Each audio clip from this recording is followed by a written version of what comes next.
Antarctica wasn't always a frozen wasteland. A long time ago, it was full of life, and 56 million years ago, something terrifying stalked its jungles. A giant, flesh-eating bird. It was around 6 feet tall and weighed as much as a lion. For millions of years, nothing could challenge it, so why did it disappear? And could there be even bigger predators still hidden beneath the ice? Paleontologists found 2 massive claw bones in Antarctica, sharp, curved, and powerful, belonging to this bird. They were dug up from the Epresian-aged rocks of Seymour Island, which means they're around 40 to 50 million years old. Their shape left no doubt. These were the so-called terror birds.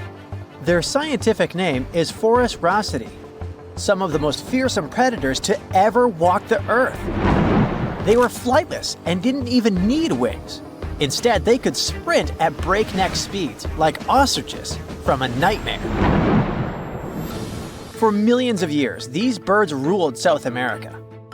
But now, for the first time, their presence has been confirmed in Antarctica. No surprise here. Back then, South America and Antarctica were still connected, allowing animals to easily commute between continents. So these birds probably migrated south to adapt to life on Antarctica's prehistoric landmass. It didn't just survive here, it thrived. But at some point, this nightmare of an animal vanished. Why? Most likely because of the temperature changes. Antarctica was cooling, slowly turning into the frozen wasteland we know today. Its prey may have declined, leaving the predator without enough food. Eventually, it disappeared, leaving no descendants behind. Researchers hope that they'll find a complete skeleton eventually. They're also wondering where there might be even bigger species waiting to be discovered. Perhaps these birds evolved into a completely new Antarctic lineage. But for now, all we have are 2 giant, creepy claws. People often think that there are almost no animals or plants in Antarctica. But that's not true at all. Penguins waddle around, and forget the cute tiny ones. Antarctica used to have 6-foot-tall monsters. The emperor penguins are the largest penguin species alive today. They can dive over 1,800 feet deep and hold their breath for over 20 minutes. There were giant ancient penguins around 38 million years ago. They were the size of humans. Fossils show they had long, sharp beaks, making them terrifying hunters of fish and squid. The fish there are also absolutely fascinating. Forget giant squids. Colossal squids are nightmares even bigger. Some reach over 40 feet long with massive, super sharp beaks and eyes the size of dinner plates. Finally, orcas, the apex predators of the Antarctic Ocean. They hunt in packs, working together like a wolf pack of the sea to take down seals, fish, and even massive whales. There are even tiny plants like moss and algae. Antarctic hairgrass and pearlwort. They somehow survive against all odds. There are many other myths going on about Antarctica. For example, some people think that when icebergs break off from glaciers, they immediately start drifting straight into the open ocean until they melt. But the reality is way more chaotic. First, when an iceberg breaks off from a glacier or ice shelf, it has to deal with underwater obstacles. It can stay stuck on the seafloor for decades without moving. Then, they get caught in powerful whirlpools and spin in place for months. One iceberg, a 23A, spent nearly 40 years frozen in place before finally breaking free, only to get caught in a swirling ocean vortex for another 8 months. After that, their paths are influenced by ocean currents, tides, winds, and even underwater topography. They don't just float freely. Their movements are full of literal, unexpected twists. And speaking of glaciers, another strange rumor is that some humans can't travel more than 311 miles inland in Antarctica because of an impassable ice wall, freezing jet fuel, deadly winds, and no oxygen. But this is completely false. Antarctica has been explored by planes, vehicles, and even scientists on foot. There's an entire research station sitting at the South Pole. People live there all year long. The ice wall is real, a massive ice cliff rising above the ocean. But that isn't some secret barrier, it's an ice shelf. These are thick slabs of ice that form when glaciers slowly flow off the land and spread over the ocean. Almost 3/4 of Antarctica's coastline is made up of them, but they don't form some giant ring around the world. Antarctica is one of the most extreme places on Earth, but we've conquered its challenges, and we keep learning more about it every year. That's why every year, millions of dollars are poured into keeping research stations running, protecting wildlife, and making sure the people who live there have everything they need. But where does all this money go? Well, Antarctica stations are basically small cities. There's electricity, heating, water purification, food storage, and medical facilities. The biggest station, McMurdo, is basically a town with over 1,000 people in summer. It has everything from a fire station to a gym. The South Pole Station is super deep inland, so it's one of the hardest places to supply. Getting food and fuel there requires airplanes flying thousands of miles in extreme cold. But the internet loves a good mystery. When Google Maps revealed what looked like a massive doorway in Antarctica, conspiracy theorists went wild. People joked about everything from Bigfoot's vacation home to a secret base, or even a Star Trek spaceship hangar hidden in the ice. But there's a way simpler and less exciting explanation. It's actually a grounded iceberg, a chunk of ice that got stuck in shallow water and is now slowly melting. As ice moves across the landscape, it flows around bumps and obstacles, creating odd shapes. The process of melting, breaking apart, and refreezing can carve ice into unexpected forms. Antarctica also has incredibly strong downward-blowing winds that sculpt ice into dramatic formations over time. No secret doorway, unfortunately. And speaking of doors, for years, Ushuaia, Argentina, has been called the gateway to Antarctica, the last stop before the icy continent, the place where expeditions begin. But there's another option. Punta Arenas, Chile. Let's compare them. Ushuaia is closer to Antarctica. It's the top departure point for tourists going on cruises. But no regular flights to Antarctica. No major scientific bases operating from here. It's basically controlled by the military, which refuses to allow private flights, only commercially operated ships. Yes, Punta Arenas is further from Antarctica, but 22 countries and global organizations use it as their main base. There are regular flights to Antarctica happening there every year. Private airlines can actually operate here, making it the real air connection to Antarctica. Ushuaia may have the best location physically, but Punta Arenas actually runs the show. Argentina made a huge error in picking its Antarctic airbase.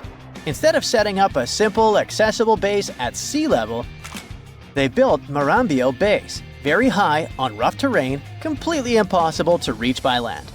Everything has to be flown in by helicopter, making operations slow, expensive, and frustrating. For 50 years, Argentina stubbornly stuck to this bad decision, while Chile set up efficient, well-planned bases that the world now uses. If things don't change, Ushuaia will be nothing more than a tourist stop. But what's terrifying is that Antarctica seems to be returning to its past. It's supposed to be the coldest place on Earth, but something shocking happened just recently. For the first time in recorded history, temperatures in Antarctica broke 68 degrees Fahrenheit. This continent is buried under miles of ice. Usually, temperatures there can drop to minus 112 degrees. But in the winter of 2020, scientists recorded an insane 69 degrees on Seymour Island, hotter than many places in Europe at that time. Scientists believe there are several reasons for that. First, there are changes in the way heat moves around the planet's waters. Second, melting permafrost due to the planet warming. It looks like the climate is changing faster than expected. In 2011, scientists from Chile found a weird-looking fossil in Antarctica that looked like a squashed football. Almost 10 years later, the rock just sat on a shelf in Chile's National Museum of Natural History with no specific label. It went by The Thing in the museum because it looked like something from a science fiction movie. When the scientists finally got their hands on the strange fossil, it turned out it was actually a giant softshell egg from around 66 million years ago. This one is more than 11 inches long and 7 inches wide. A regular chicken egg is just 2.5 inches long, and an ostrich egg is almost 6 inches long for comparison. So, the Thing won the title of the biggest softshell egg ever found and the second largest egg of any animal we know of. The only bigger egg that was ever found was that of the extinct Madagascan elephant bird, which is also 1.5 times as tall as Michael Jordan. The bird, not the egg. The Antarctic egg is also special because it's the first fossil ever found in this part of the world. So, whoever left it there must have been one big creature, probably a giant sea turtle that lived long ago, like a mousosaur. This is surprising because most scientists thought these creatures didn't even lay eggs. So this discovery could change what we know about them. The egg is also unique because it has a thin eggshell and no pores, which is totally different from most dinosaur eggs. It actually looks more like the eggs of lizards and snakes, but it came from a giant creature related to these animals. No known dinosaurs or flying reptiles from that time and place were big enough to lay such a huge egg, so it must have been a mosasaur after all. But we can't be 100% sure. Scientists did a lot of work and studied 259 types of living reptiles, like lizards and snakes, and their eggs. From this, they figured out that the mommy who laid the egg was probably at least 23 feet long, not counting her tail. During the late Cretaceous period, this part of Antarctica might have been like a nursery. Paleontologists have found bones of tiny mosasaurs and plesiosaurs in the same area, along with bones from the grown-up ones. Archaeologists in Norway made another cool but literally discovery and found dozens of arrows that had been hidden in ice for 6,000 years. They were melting out of a large ice patch in the high mountains, covering an area of about 45 football fields. In 2014 and 2016, when the summers were extra warm, scientists went to an ice patch called Langfoni to look around. They also found lots of reindeer bones and antlers there. Some of the arrows were whole and some in pieces, along with 5 arrowheads around the melting ice patch. This is more arrows than have been found at any other frozen site in the world. Some of the 68 found arrows date back to the Neolithic period, and the newest ones are from the 14th century of the Common Era. Ice is like the perfect time machine that can preserve whatever ends up there in an almost perfect condition. Langfoni became famous as one of the first ice patch sites after a local hiker found a 3,300-year-old leather shoe right next to its edge. Scientists are studying places like this to understand how people use these sites and how the ice patches from Norway to North America changed over time. Now, once upon a time, around 32,000 years ago, to be exact, a squirrel buried some seeds near a river in Siberia. Am I the only one getting the Ice Age vibes? Anyway, these seeds belong to a plant with cute white flowers. Thousands of years later, a group of scientists found these seeds buried deep in the frozen ground, about as far down as a 12-story building is tall. The seeds were surrounded by ice and bones of animals, like mammoths, bison, and woolly rhinoceroses.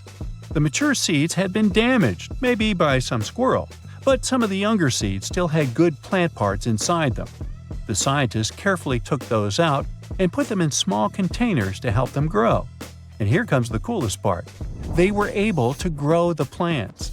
Their flowers were shaped a little differently from the flowers of the same plant that grows today. After a year, the Ice Age plant even made new seeds.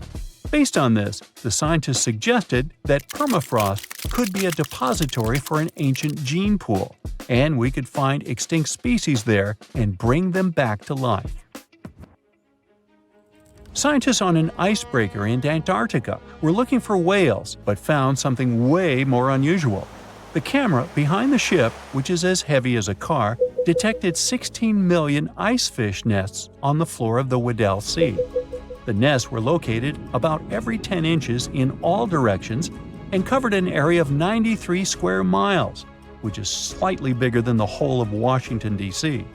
The colony even had a distinct border, which was a line in the sand. The scientists were in the area because they were studying a special spot in the ocean where the water was a little warmer than the water around it. In this warmer water, they found tiny animals called zooplankton near the top.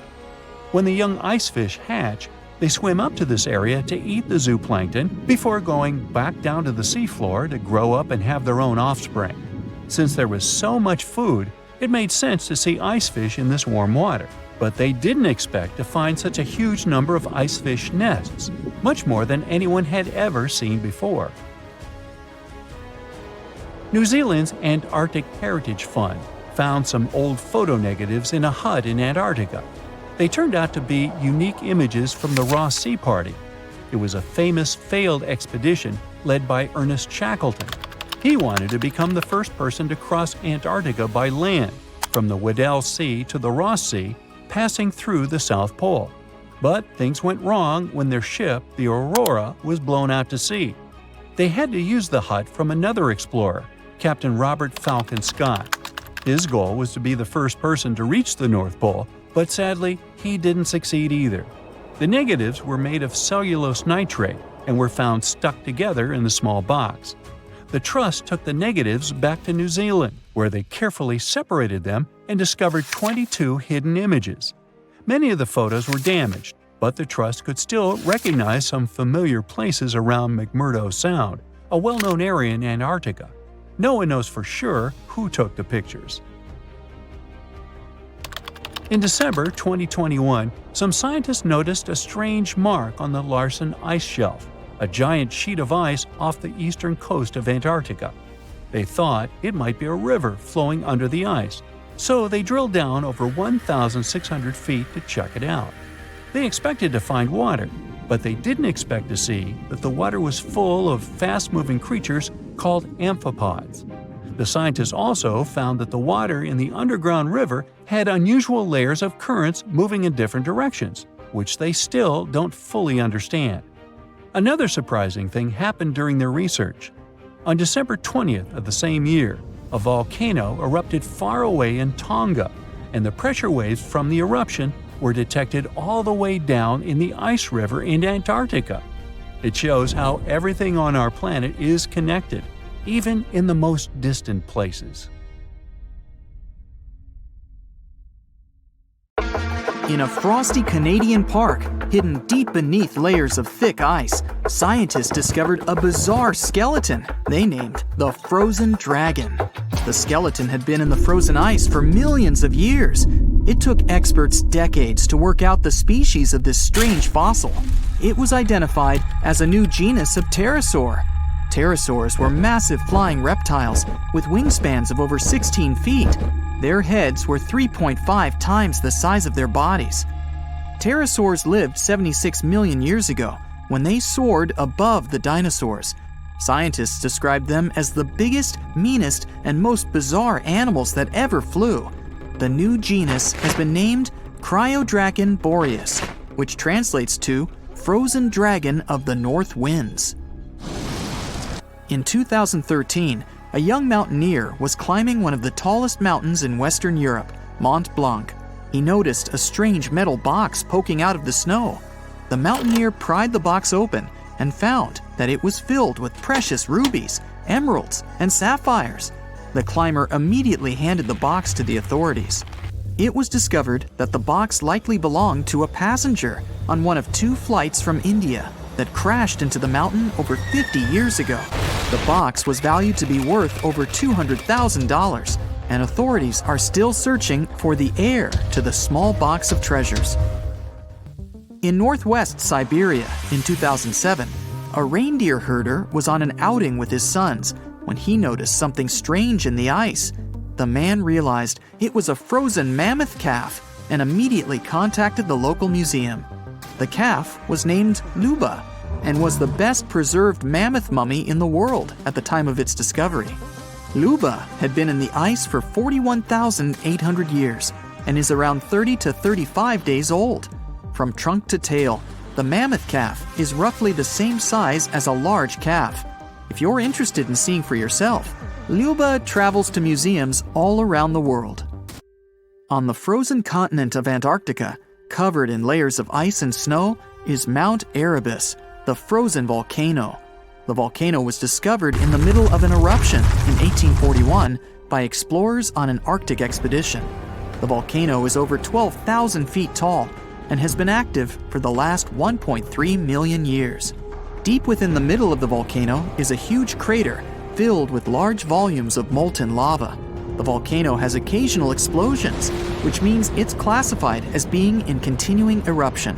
However, these eruptions are nothing to worry about because they're generally rather small.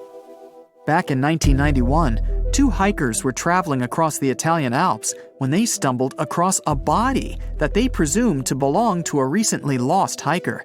The duo trudged back down the mountain to report their unfortunate findings. Once the remains were recovered, it was clear that the body was not recent at all. Scientists determined that the Iceman was more than 5,000 years old and named him Otzi. The discovery was unlike anything scientists had ever before seen because the body was so well preserved. For years, Otzi was studied by scientists who discovered that our ancestors have a lot more in common with us than we ever knew before. Otzi was covered in ink body art. Research done on the contents of his stomach revealed that his last meal was dry cured meat, similar to the bacon we eat today. Otzi has at least 19 relatives living today, somewhere in Central Europe. Scientists were researching ancient squirrel burrows in Siberia when they came across something interesting. One of the squirrels had hidden away precious seeds deep beneath the ground. The seeds had been encased in ice for 32,000 years. The seeds were for the flower Silene stenophilia, which had long since gone extinct. Amazingly, scientists were able to recover plant tissue from inside the seeds and grow an entire crop of flowers. They've since reintroduced the previously extinct flower to natural habitats all across the world. In 1930, a team of Norwegian scientists sailed around the Arctic Ocean, conducting research on the seas and glaciers. They reached White Island, a dangerous and icy land no human had set foot on before, or so they thought. The scientists were shocked to discover the tip of a small boat sticking out of the snow. Frozen inside the boat, they found scientific equipment and various personal items, including a jacket monogrammed S.A. Andre. They had discovered the wreck of the famous Andre Arctic balloon expedition. In 1897, Swedish explorers, led by Andre, attempted to travel to the North Pole by hydrogen balloon. No one had ever heard from them ever again. People only found out what happened to them when the wreck was discovered 33 years later. It turns out that the balloon had crashed on White Island only 2 days after departing from Sweden. The explorers traveled along the island on a small makeshift boat, but were unable to make it any further. The best preserved woolly mammoth ever found was discovered in an area of permafrost in Siberia in 2010. Scientists named the frozen mammoth Yucca, after the small village near where it was found. Yucca had been frozen for 39,000 years and is thought to have been around 6 to 8 years old. Because Yucca is so well preserved, it has been studied for years and provided new information about mammoths. In 2019, scientists reported that they were able to activate cells taken from Yucca's tissue. Maybe one day we'll have woolly mammoths roaming the land. From looking at pictures and videos of Antarctica, the continent appears to be freezing cold, covered in snow, and flat, except for a few small hills. Scientists believe that too. When studying the Gomburtsev Mountains in the early 2000s, they were shocked to discover that the small rocky hills were actually the peak of a gigantic mountain formation under a mile of snow. Using radar technology, researchers worked out that the mountains are really around 10,000 feet tall and sprawl across 750 miles. This is around the same size as the European Alps, except hidden under tons of ice and snow. At a gold mine in Siberia, A businessman was examining a nearby river when he noticed something interesting in the frost. It was a small woolly rhino calf that was later named Sasha. The woolly rhino has been extinct for 15,000 years. It's thought that Sasha could have been frozen in the ice for up to 39,000 years. Sasha is unique because it's the only full-body woolly rhino to have ever been discovered. Glaciers around the northern Italian town of Pelo have begun to melt. Artifacts from decades and even centuries ago have been discovered pouring out of the ice. Personal belongings from soldiers have been found, things like diaries, photographs, and even love letters. Historians have even uncovered an entire cabin preserved beneath the ice. The cabin was filled with hard metal helmets and clothes. In 1845, Sir John Franklin embarked on an ill-fated expedition to the North Pole. The crew traveled on 2 ships, HMS Erebus and the ironically named HMS Terror. The expedition met with disaster, and both ships were lost to the icy waters. In 2016, the HMS Terror was discovered by a team of researchers. Despite being lost for 170 years, the freezing cold waters had maintained the ship in pristine condition. Scientists describe the ship as frozen in time. Dinner plates and glasses were still on shelves, beds and desks were still in order, and even the passengers' luggage appeared to be in good condition. The HMS Erebus was also discovered nearby, but due to changing water conditions, the ship wasn't in great shape. The glacial ice surrounding a mountain passageway in Norway that was notoriously used by the Vikings has revealed hundreds of ancient artifacts.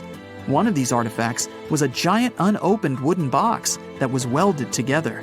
Researchers were beside themselves with anticipation, waiting to open this box.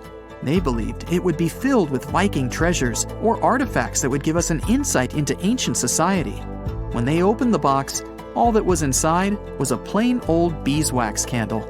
It turns out that this box wasn't actually as old as they thought it was. By analyzing the candle, they discovered that the box dates back to the 17th century. The age of the Vikings had ended by the 11th century. It's likely that the candle box belonged to a farmer who was shipping it from his summer farm to his winter farm to light up the long nights. The legend goes that a dwarf named Fafnir was famous for his strength and courage. Because of his qualities, he was tasked with protecting their kingdom.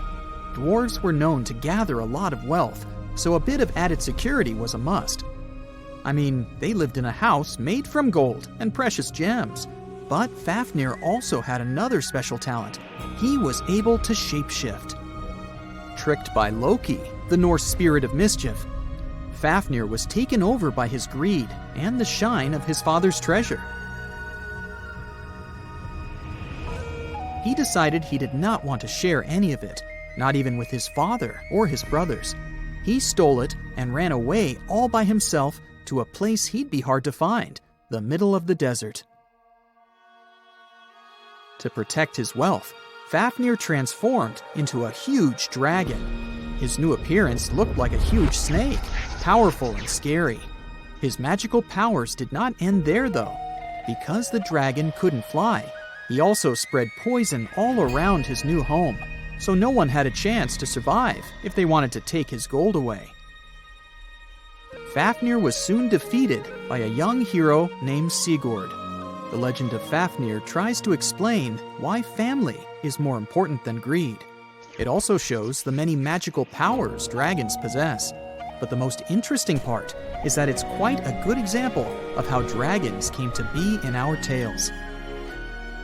But hey, this is just one of the many stories mentioning dragons. Just switch on your TV or peek into any bookstore, and you'll surely stumble upon dragons somewhere. Variations of dragon-like creatures have been described in stories from all over the world, from Asia to Northern Europe. Most of these creatures are depicted with reptile-like bodies, wings, and claws. And the scariest trait of them all, they can breathe fire out of their mouths. The name of these creatures comes from the Latin word draconum, which translates to huge serpent. But let's take a trip down memory lane to see how it all started. An Asian historian, for example, discovered some fossils back in the 4th century BCE and decided that he'd stumbled upon dragons. It's easy to understand why he got so confused if you look at a fossilized Stegosaurus. It was 30 feet long, 14 feet tall, and covered in armored plates and spikes. The Nile crocodile might have gotten mistaken for a dragon too. It still exists today and lives in sub-Saharan Africa, but it may have been more popular in ancient times. When reaching maturity, Nile crocodiles can grow up to 18 feet long. But that's not all. It can even walk with its body off the ground, and some were even pictured standing on their 2 back legs. Goannas are dragon-like lizards that live in Australia. Large as they are, they also have razor-sharp teeth and claws, and are also known to even produce venom. It's easy to see why goannas may be the source for the Australian version of dragons.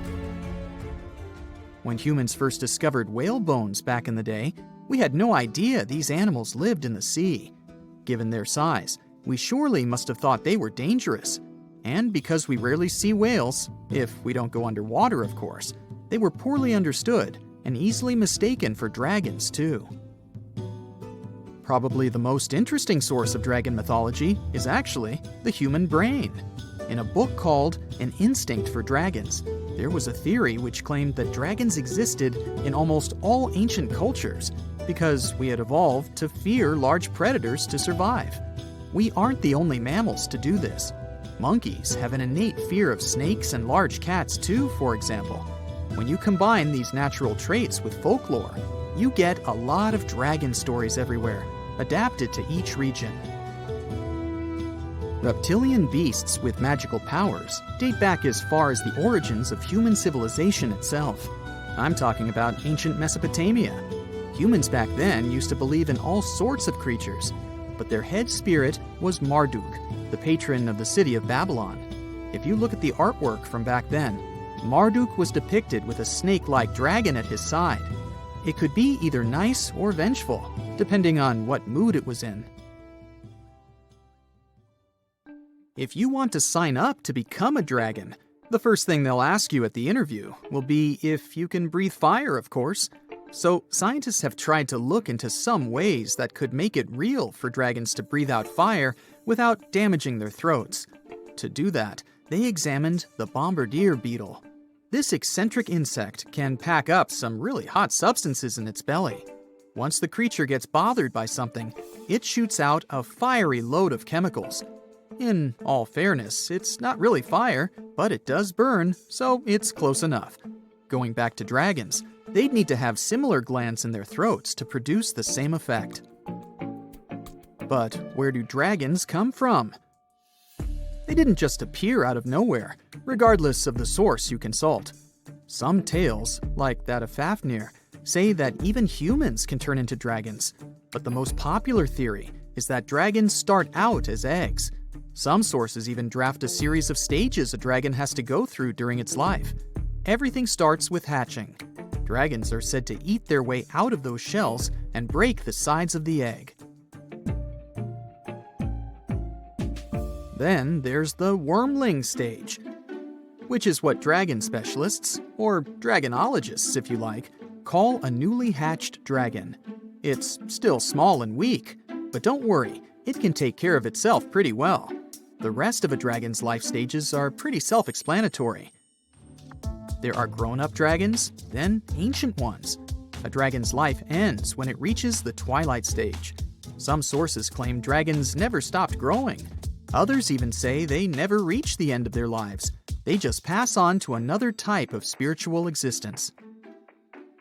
Dragons are known to be the symbol of a lot of different things. But that all depends on their origin. In some regions of Asia, they are known to bring luck, power, and wealth. To become a powerful warrior in Britain, you'd need to first defeat a dragon. That's why you often see them on flags. The flag of Wales, for example, has a large red dragon on a green and white background. Western stories aren't as nice to dragons. They are often seen as evil and vengeful. Another myth associated with dragons is that they love gold and precious stones. This greedy side of their temperament seems to date back to ancient Greece, where dragons were tasked with guarding treasures. Some of these guarding dragons were seen in such tales as The Hobbit and in the Harry Potter series. As for dragons' magical abilities, they also vary a lot. Some were said to have blood with supernatural properties. Some were rumored to be able to speak. Others were famous for their wisdom. A lot of dragons in ancient literature could fly or shapeshift, even into humans.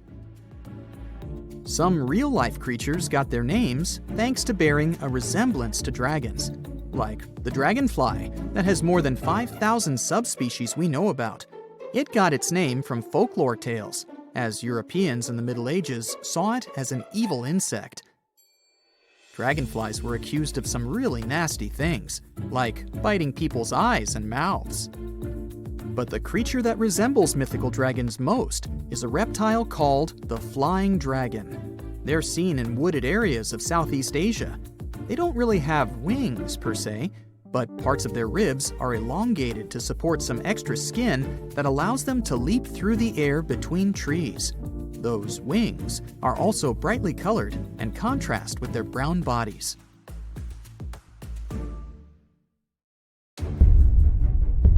Feel that? The ground is shaking beneath your feet. Leaves are falling from trees. It feels as if a mini earthquake happens every few seconds. Bam! Bam! Something's coming right out of the woods towards you. There it is! The first thing you see is giant tusks and a long trunk. Then the creature's entire body emerges from the forest. This is the woolly mammoth. The species went extinct about 4,000 years ago, but now it's right in front of you. And it's not a dream. It might become possible in the nearest future. People are going to try to bring these animals back to life, and a group of scientists is already working on it. So, woolly mammoths appeared about 450,000 years ago in Siberia. Later on, they also settled in North America. Real estate was cheaper then. Then these animals took over Asia and even Europe. These guys were the tallest land animals during the last ice age. They were about 11.5 feet tall. That's as tall as a one-story cottage. That's also 1.5 feet taller than the height of the average modern elephant. But mammoths were much more massive. They weighed about 8 tons, compared to the 6 tons of an elephant. That's like 2 or even 3 big SUVs. Good thing they couldn't drive. Mammoths were so heavy because they had larger heads, as well as longer and more curved tusks. These animals lived in the cold tundra. That's why they needed a layer of fat that was at least as thick as a shoebox. But even that wasn't enough to withstand the cold. So mammoths had dense wool that grew to be as long as a cell phone charger cord. In the winter, the wool on the sides and belly of the mammoth formed something like a skirt, so the animal could lie in the snow and it didn't freeze. Mammoths spent most of their time looking for food, like me. To build up that thick layer of fat and keep their body temperature constant, they needed to eat about 400 pounds of food per day. That's the weight of 2 wild boars. But mammoths were herbivores, which means they ate grass and willow or pine branches. But after the Ice Age, the warming began. The tundra, where mammoths live, began to turn into swamps. The amount of food was decreasing. This caused a drop in the population of woolly mammoths. And now, scientists want to bring mammoths back to life. Using genetic engineering, they hope to recreate the mammoth using its DNA. Of course, this doesn't mean they will create the animal from scratch in a lab. First of all, they need a creature that resembles the woolly mammoth as much as possible. The answer is the Asian elephant. Both the mammoth and the elephant came from the same common ancestor millions of years ago. Their DNA is 99.6% the same. So, scientists only need to add several missing genes to the elephant DNA. This will provide them with fur, necessary fat, long tusks, a large domed head, and other distinctive mammoth features. And the best news is that we do have the mammoth DNA. These animals lived in colder parts of our planet with never-ending winter. This eternal refrigerator has preserved not only mammoth bones, but also their genetic material. Scientists have managed to identify about 60 specific genomes that can help recreate mammoths. The most difficult step is to bring this creature into the world. One option is to remove some DNA elements from an elephant's egg and replace them with mammoth DNA. But this would require a surrogate elephant mother. It would carry the baby for about 2 years, and then the first mammoth would be born. But scientists question this option. Creating a herd of mammoths would take decades and require too many surrogate mothers. Another option is to make an artificial womb. Nowadays, there are successful cases of creating a sac in which an embryo can safely develop. The main problem here is the sac itself. It has to be large and strong enough. It'll hold a developing mammoth baby for 2 years.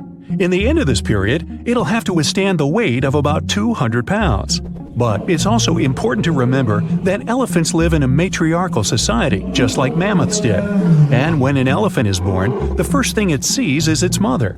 Their connection remains strong for many years as the baby elephant grows. So many people say that such a way of growing a mammoth is highly unethical. But scientists continue their research. They insist that their goal is to improve the already existing genetic engineering technologies and apply them in the future. This way, we can save endangered animal species. But why should we bring woolly mammoths back to life in the first place? Some scientists believe that these animals played an important role in the planet's ecosystem. These days, the tundras of Siberia and North America are gradually warming up and releasing a lot of carbon dioxide. This contributes to the greenhouse effect, which warms up our planet even more. These tundras are now heavily overgrown with moss. But thousands of years ago, when woolly mammoths roamed these areas, tundras were more like pastures. Mammoths trampled moss and felled trees. They were some sort of ecosystem engineers. It's believed that the return of mammoths to these areas might help bring them back to their original state. Restored pastures will keep the soil from eroding. They may even be enough to decrease the production of harmful carbon dioxide. Recently, ecologists have brought many bison and other animal species to the vast expanses of Siberia for the same purpose, but some scientists believe that woolly mammoths would do a much better job. If this experiment turns out to be successful, people would have an opportunity to bring back to life a huge number of extinct animal species. Unfortunately, there's a limit to how long animal DNA can survive in fossils. If these fossils are hidden a few feet underground, DNA can last from 1,000 to 10,000 years. If the fossils, let's say, are in the ice in the Antarctic, DNA can remain intact for several 100,000 years. Unfortunately, it means we would never be able to recreate dinosaurs. They went extinct about 66 million years ago, and people just don't have any access to their DNA. But we could bring back some animals that disappeared not so long ago, like moa. It's a species of flightless birds. The largest of them was as tall as the woolly mammoth and weighed as much as a scooter. But the smallest species could be the size of a turkey. They lived in New Zealand and were isolated from the outside world for almost 80 million years, but they became extinct after the first people arrived there. Or stellar sea cow. This was the largest aquatic mammal after whales. These sea cows were as long as a limousine, and they weighed more than African elephants. Stellar sea cows had a very lazy lifestyle. They lived near the shore and ate algae, mostly seaweed. Scientists believe they didn't even know how to dive. Even though elephant birds were indeed birds, they couldn't fly. These creatures were twice as tall as an ostrich and weighed 10 times as much as the average person. They lived in Madagascar and, like ostriches, laid eggs. Although elephant birds became extinct almost 1,000 years ago, people still find their eggs. Scientists managed to get the DNA of these animals and analyze it. It turns out that the closest relative of the elephant bird is the kiwi. It's another kind of non-flying bird about the size of a domestic chicken. Pinta Island tortoises used to rest for 16 hours a day. They also drank a lot of water and could store it like camels. Each animal has its own role in the ecosystem, as well as in the food chain. The disappearance of one animal can cause huge problems for others. Such a chain reaction can wipe out an entire ecosystem. For example, dinosaurs didn't disappear instantly after the meteorite collided with Earth. The impact caused fires all over the planet. This decreased the amount of food for plant-eating dinosaurs. When they disappeared, meat-eating dinosaurs began to starve. And then all dinos gradually vanished off the face of the Earth. Many scientists think people do need genetic engineering technologies that can bring back extinct species. The pace of climate change on the planet is getting too fast for some animals to keep up with it and survive. Human intervention in this process could save many lives. This technology might also help recreate people if something happened and all life on Earth got wiped out. If we could preserve our DNA, our species could be brought back to life. By who? What do Paris Hilton and Chris Hemsworth have in common? Well, apparently, They both want to bring animals back to life. But we're not talking about making your favorite pet live forever. Nope. These celebs are actually helping a science company bring back animals that no longer exist, like the mammoth, the Tasmanian tiger, and even the iconic dodo. If everything goes according to plan, these fascinating creatures could be walking among us again by 2028. This groundbreaking effort is led by a company called Colossal Biosciences. At this very moment, they're working on a way to revive the core genes of animals that disappeared from Earth ages ago. The idea is to replicate those genes using DNA from a close living relative. If that's all Greek to you, don't worry. We'll break it down a bit later. So, the mammoth is one of the animals they plan to bring back, and people are especially hyped about it. These incredible, massive creatures roamed parts of Africa, Europe, Asia, and North America until about 4,000 years ago. Some people might mix them up with modern elephants, but there are some key differences. For starters, they had huge curved tusks that curled inward and were used to dig for food. They also adapted to survive in freezing climates, like having 2 layers of thick fur to keep their blood warm. But mammoths and elephants do have a lot in common. The woolly mammoth shares 99.5% of its genes with its closest relative, the Asian elephant. That's huge because it means that mammoths are genetically closer to Asian elephants than Asian elephants are to African elephants, for example. The company's bold plan is to create a living, walking elephant-mammoth hybrid that looks just like the ones that used to roam the planet. This animal will look like, walk like, and even sound like a woolly mammoth, but most importantly, it'll be able to live in the same ecosystem that the mammoth left behind. If the scientists succeed in bringing back enough of these creatures, one of their big goals is to help restore the Arctic tundra ecosystem. But how do they actually plan to create the mammoth? Here's their plan. First, they need to find well-preserved samples of woolly mammoths in places like Alaska, for example. Then they'll need to sequence the mammoth's genome and the genome of its closest relative, the Asian elephant. The next step is to identify the important genes that made the woolly mammoth perfectly adapted to cold temperatures, like its shaggy hair, curved tusks, and dome-shaped cranium. In other words, they need to identify which genes make the mammoth, well, the mammoth. Now comes the interesting part. They will use top-notch gene editing tools, kind of like scissors, to cut the Asian elephant DNA and replace those spots with the mammoth sequence. This will allow them to create a new cell line and, later, an embryo. This embryo will grow inside a healthy female Asian elephant, who will be the surrogate. And just like that, a new, cold-adapted elephant will be born. Or at least, that's what scientists hope. Specialists predict that this Mammoth 2.0 could be on Earth as early as 2028. The reason it will take a while is that their gestation period is around 22 months. But if that deadline feels too far for you, there is actually a chance we could get a surprise a lot sooner. That's because some of the other animals they plan to revive have a much shorter gestation period, like Australia's thylacine, also known as the Tasmanian tiger.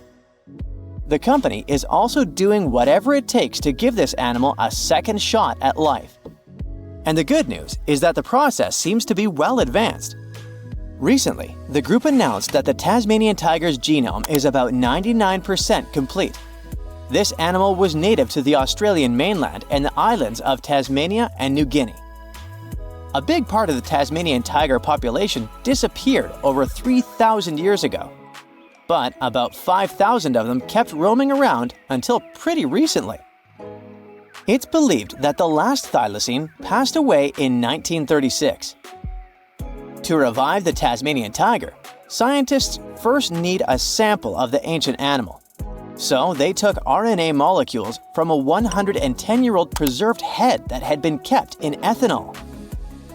The team was really lucky because it's rare to find old samples that are so well preserved, allowing scientists to use advanced DNA analysis techniques. And by that, I mean they did a full, complete analysis. By studying RNA samples from important tissue areas like the tongue, nasal cavity, brain, and eyes, experts were able to learn a bunch of interesting things about the Tasmanian tiger. They could figure out how its brain worked, and also what this beast could smell, see, and taste. By the way, these semi-nocturnal animals had a special appetite for small rodents, lizards, and birds. After finding the perfect sample, the process of reviving it will be pretty much the same as with the mammoth, but with an elephant as a DNA donor, of course. In the case of the Tasmanian tiger, its closest living relative is a small marsupial called the fat-tailed dunnart. Even though this animal is small, it is a ferocious carnivore. So experts believe the whole DNA editing process will work just fine with its sequence. Their goal is to turn a fat-tailed dunnart cell into a thylacine cell. To accomplish that, they did more than 300 unique genetic changes into a dunnart cell. So there is no doubt they're pushing all the boundaries to make the dream of reviving animals a reality. This project also plans to revive the iconic dodo. You know, that funny-looking bird from the paradisiacal island of Mauritius in the Indian Ocean? And here, things get a little trickier, since we don't know much about this creature, which has origins that go back about 23 million years. Basically, the only clues we have about what dodos looked like when they were alive come from a handful of drawings, paintings, and written descriptions from the 17th century. But since those pictures are all pretty different from each other, and only a few of them were based on real live dodos, we're still not 100% sure what they actually looked like. And as for how they behaved, well, we don't know much about that either. That's why reviving this long-absent legend will be super interesting and really enlightening. The sample they used to extract an old dodo genome came from a skull in the collection of the Natural History Museum of Denmark. And the dodo's closest living relative, which will provide the host cells, is the Nicobar pigeon, a gray bird with colorful features found in the Andaman and Nicobar Islands in India. If everything goes smoothly, in a couple of years we might see the fabulous and iconic dodo with our own eyes. Reviving animals might sound impossible, but science and technology together can be a real game changer. Not only by protecting today's animals, but also by restoring species that disappeared from the planet long ago.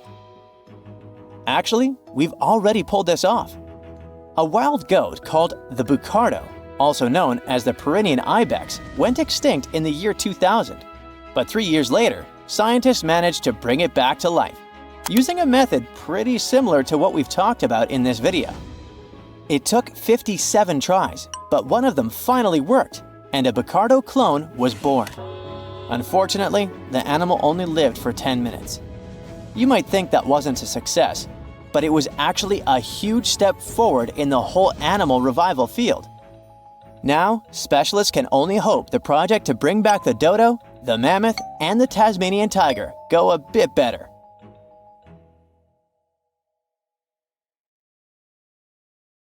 Consider Lake Enigma. What a fitting name. It's already strange enough because it's not even supposed to exist. But now, we stumbled upon actual life deep beneath it. And this just might help NASA in their search for life in outer space. The lake lies deep in the icy heart of Antarctica, so it's not really a water pool like we're used to, more like a lake-like block of ice, or so we thought. Just recently, Italian scientists discovered a secret that had been buried for ages, an actual body of water, and in this water, life is thriving. Various microorganisms, and even some weird little hunters. Which is super weird, since Enigma sits in a remote and harsh corner of our planet, the northern Victoria Land in Antarctica.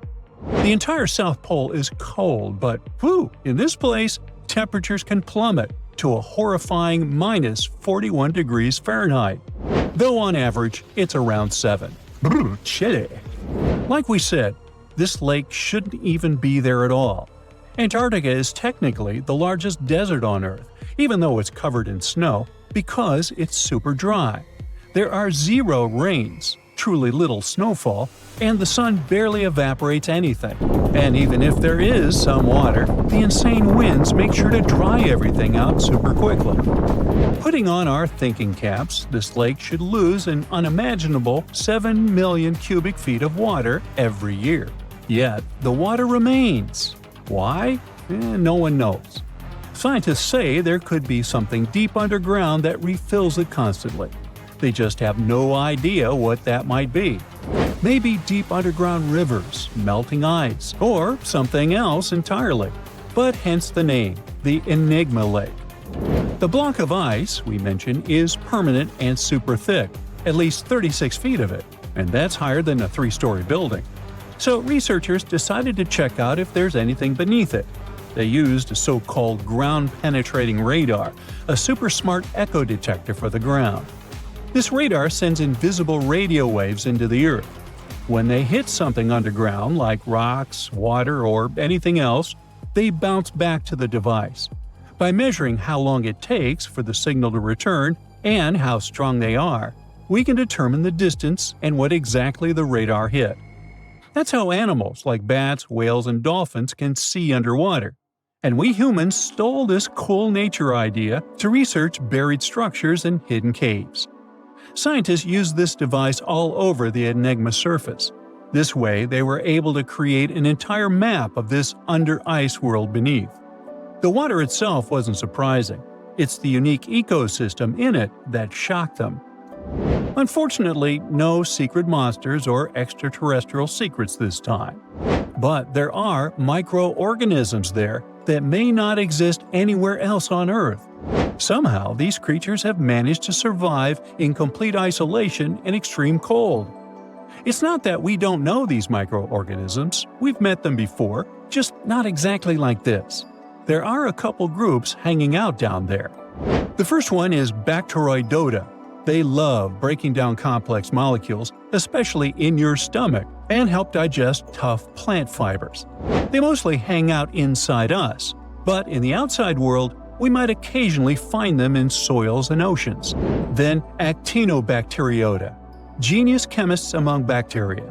They decompose organic materials and help the soil get healthier. They're also famous for producing antibiotics, so we owe a lot of our medicine to them. The third one is Pseudomonadota. These guys weren't a surprise. They're crazy adaptable. They can thrive pretty much anywhere, from soil to water to the human body. Some of them are good, helping plants grow and in nutrient cycles, but others can be opportunistic pathogens. Ooh, bad guys. But what is actually a surprise is that Lake Enigma has tons of passibacteria. They're ultra small even for microorganisms and can barely do anything themselves. So they prefer to live in symbiosis or be little parasites, relying on their hosts for nutrients and other necessities. All these little chompers might be ancient. They could be remnants of a time before the lake froze over completely, which is hundreds of thousands of years ago.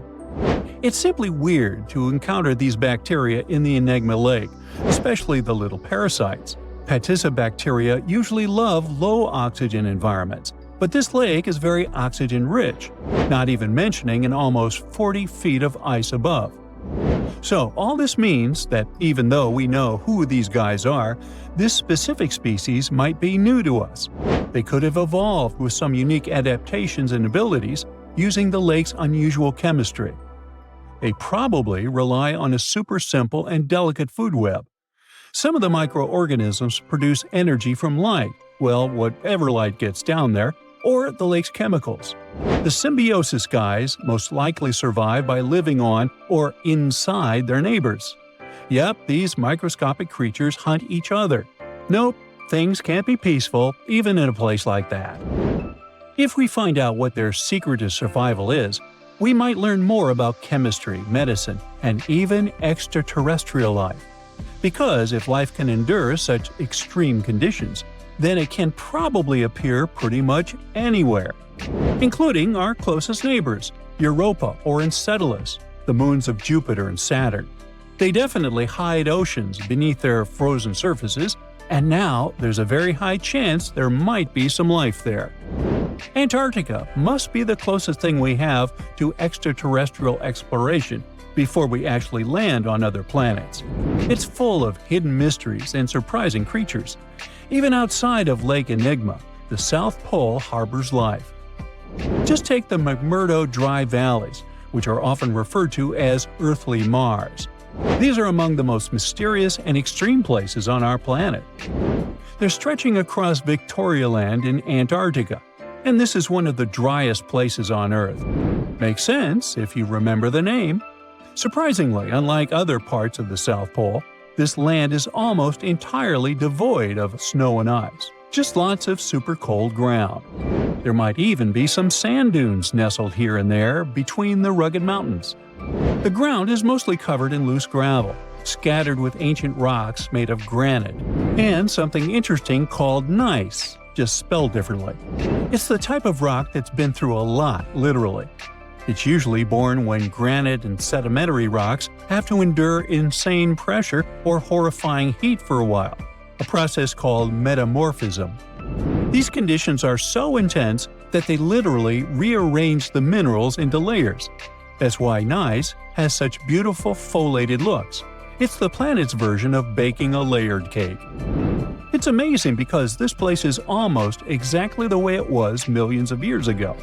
These valleys are frozen in time, and they give us a little glimpse into Earth's distant past. And that includes life. Once again, local winds are absolutely terrifying gusts of cold air racing downhill, and they evaporate snow faster than it can even melt. So, logically, you shouldn't find much water here, not even mentioning life. But somehow, you can still stumble across frozen lakes and saline ponds in the dry valleys. And local life stretches all reason and our understanding of biology. It exists inside the rocks themselves. Microorganisms are hidden in slightly moist cracks and crevices. Deep inside, there's endolithic bacteria. These guys are super chill. Instead of moving around like other microorganisms, they always stay put inside their little rocky homes. How do they survive? Through photosynthesis. Just like plants, they take teeny tiny parts of light that gets in crevices and acts like little solar panels, getting energy from the sun. Meanwhile, in another place, beneath the Taylor Glacier, there's bacteria that literally doesn't eat anything. Not comfort, not sunlight, not even oxygen. These guys rely on a diet of dusty rocks and sulfur to fuel their weird metabolisms. By breaking down sulfur and iron, they get energy to sustain themselves. This way, they easily survive in deep seas at sub-freezing temperatures, completely cut off from sunlight, oxygen, and the world itself. This place is fascinating for both its life and the lack of it. In some parts of the valleys, like University Valley, yes, that's what it's called, the permafrost is so harsh that no microbes were found at all. This might be one of the only places on Earth where life appears to be completely absent, a quite scary idea. Anyway, now scientists are thinking about learning more about Lake Enigma and drilling this Mars-like environment. Exactly for that reason, to see how we could get samples from Mars in the future. Every species on Earth, you, me, and that nasty neighbor of yours, is destined to go extinct someday. Just like what happened to the woolly mammoths and saber-tooth tigers. Stats aren't bright. Scientists say that 99% of all animals that ever lived are now extinct. Hey, what's that look on your face? Going extinct is not the end of the story. Now listen up. Mammoths might make the greatest comeback ever and even be the key to saving humanity. Nope, they won't give away free money so that we don't have to work anymore, but they can sorta help the weather situation on our planet. In the Arctic tundra, there's this ground called permafrost. It's like soil in the form of ice. Soil turns permafrost when it stays super cold for 2 years straight. But now, permafrost is actively thawing out, and it's bad news for, well, everyone. Because while thawing, it releases a lot of carbon into the air. But what if we had large animals like mammoths there today? They would churn up the soil. The ground would freeze more deeply in winter. And then, in summer, a layer of grass would help keep the ground cool and prevent the permafrost from melting. Some scientists think that's a great solution. So now there's a company in the US that's trying to bring mammoths back to life. Okay, you got me. Not actual mammoths, but a sort of hybrid between an elephant and 1% mammoth DNA. It would be a northern elephant. Getting mammoth DNA is easier than you might think. They actually only went extinct about 10 to 14,000 years ago. Scientists are hoping to have their first elephant-mammoth hybrid by 2027. Let's hope it doesn't turn into a real-life Jurassic Park. Australia. A nightmarish place and a home to the most fascinating creatures on Earth. But here, the sad fate befell the Tasmanian tiger, also known as thylacine. Don't mix it up with the Tasmanian devil. That one is living and thriving. Nope, the thylacine was a marsupial predator that used to chill in Australia, South Tasmania, and New Guinea. It was a nocturnal who preyed on other marsupials, like kangaroos. In the 30s, the farmers suddenly claimed that thylacines were eating their livestock. Looking back at it now, that was probably an exaggeration. But humans started to hunt poor thylacines until they were all gone. And then it turned out that hunting away the important predator isn't the brightest idea. Who would have thought? You see, thylacines kept things in check by eating bad animals. So once they disappeared, the Australian wildlife was basically doomed. 35% of total mammal extinctions on Earth happened here. That's an awful world record. I know it sounds gloomy, but hey, maybe we can fix this. Remember that company we mentioned? It wants to bring back the thylacine too. Luckily, many thylacine embryos are still preserved in jars, like some creepy pickles. If we bring them back to Tasmania, this could help revive the entire ecosystem. Would you be happy to see them back in the wild? Me too. And I would also be happy to see you hitting those like and subscribe buttons so you can keep up with amazing facts all year round. We also have some huge dreams about tiny creatures.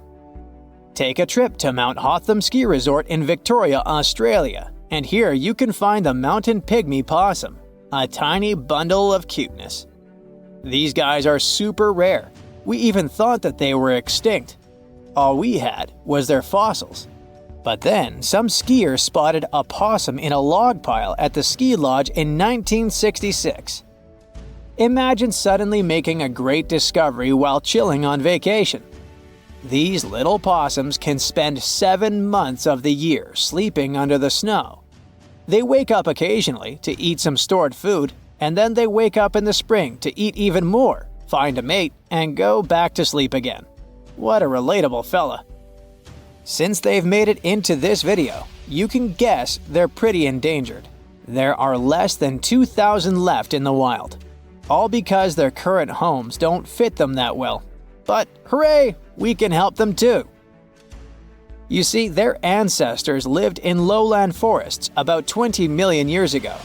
So maybe mountain possums could live better if we moved them there? Of course, we can't just take them to the woods and expect them to survive. Instead, scientists want to slowly release possums into the forest and check up on how they get on with it.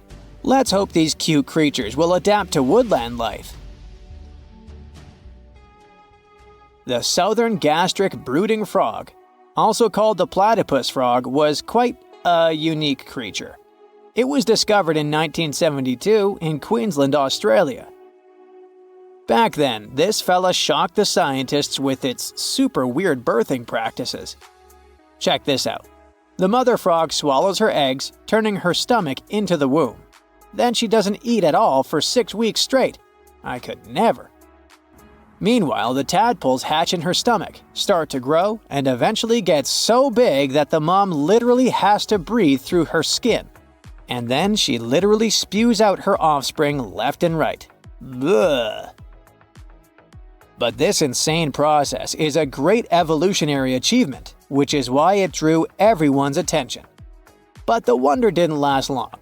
By the mid-80s, all known species of these frogs vanished from their natural habitats. Why? We have no idea. There are many theories, but almost no evidence to back them up. In any case, over the years, these guys officially became extinct. But it all changed in 2013. Scientists started a groundbreaking project named the Lazarus Project. Now they want to resurrect these frogs to learn cool cloning techniques from them. Are you guys ready to copy their genetic preservation method? Yeah, me neither. But let's dive deeper. Literally go in the water. Meet the coelacanth. This creature lived in the oceans back when the dinosaurs roamed our planet, and didn't even notice the asteroids. These guys are the Methuselahs of the sea. They can live up to 100 years, and they don't even start thinking about leaving offspring until they're around 55. At least they've got plenty of time to live for themselves. We actually thought this creature had gone extinct about 65 million years ago. But then, the first Latimeria specimen was discovered off the coast of South Africa in 1938. Now they're known as living fossils. And these fish are enormous. They weigh around 200 pounds. They're also super stylish, with those lobe-fished paddles that make them look like disco balls.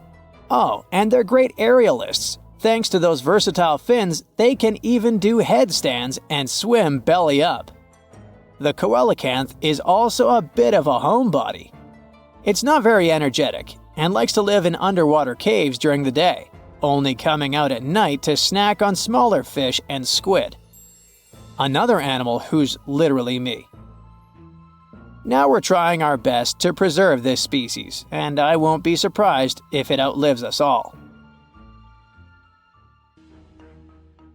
And finally, let's talk about the largest and most awkwardly looking flightless bird from New Zealand, the South Island takahe. The tale of the takahe started way back in the Middle Ages. Humans accidentally hunted them all away, and by the late 19th century, it seemed there were none of them left.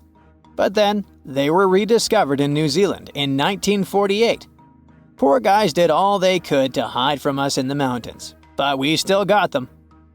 But it's different now. Since then, we've been trying our best to save them from extinction. There's a takahe recovery program going on, and it shows great results. They managed to greatly boost the number of birds in the wild. As of 2023, the takahe population has grown to around 500 birds. They're now considered nationally vulnerable, not nationally critical. It's a little progress, but progress nonetheless. Let's keep it up.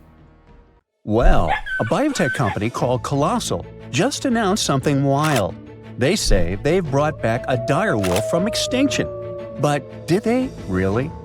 What they've really done is way stranger, and maybe even more important. Their team has just created a brand new predator. Not a clone, not a revival, but a new species. These cute cubs are built from gene-edited wolves, shaped by ancient DNA and born through cutting-edge biotech. So wait, are the Jurassic Park horrors coming for us? Well, let's see. Now, direwolf was the massive muscular predator that roamed North America thousands of years ago. Most people think these were just some sort of bigger gray wolves, but don't be tricked by appearances and the name. In 2021, a landmark study came out. A team of researchers and major institutions studied actual direwolf DNA and discovered something shocking. These guys weren't just big gray wolves, not even close. They were separate animals. Genetically, direwolves split off from wolves roughly 6 million years ago. Just to put that in perspective, humans and chimps split about 6 to 7 million years ago. So direwolves and gray wolves are as different from each other as we are from chimpanzees. They look similar because of the so-called convergent evolution, when two species evolve similar traits because they live in similar environments. Think of sharks and dolphins, both streamlined, both predators, both ocean hunters, but different animals, and dolphins are way cuter. So Glacial said that they revived this animal, a dramatic and bold claim. But it's not quite true. In reality, they genetically engineered a new kind of wolf. It's not a dire wolf, it's not even a known species. It's a synthetic animal, one that's never existed before. And this is a massive deal, both incredible and terrifying. The company basically has taken gray wolves and modified their genes by mixing them up with some dire wolf DNA they found, which is kind of wild because, as we said, these two animals aren't really relatives, they're completely different species. The Colossal company kind of ignored that, though. They say the gray wolf is the closest living relative to a dire wolf, and that the data proves it. But what data? They haven't shown it so far, it's just a claim. Why are they even calling this a dire wolf? Well, they're saying their cubs are close enough to a dire wolf and maybe fill the same role in an ecosystem. Basically, if it behaves like a dire wolf, walks like a dire wolf, and preys like a dire wolf, doesn't that count? Sounds kinda dire to me. Well, if we're being honest with words, then not really.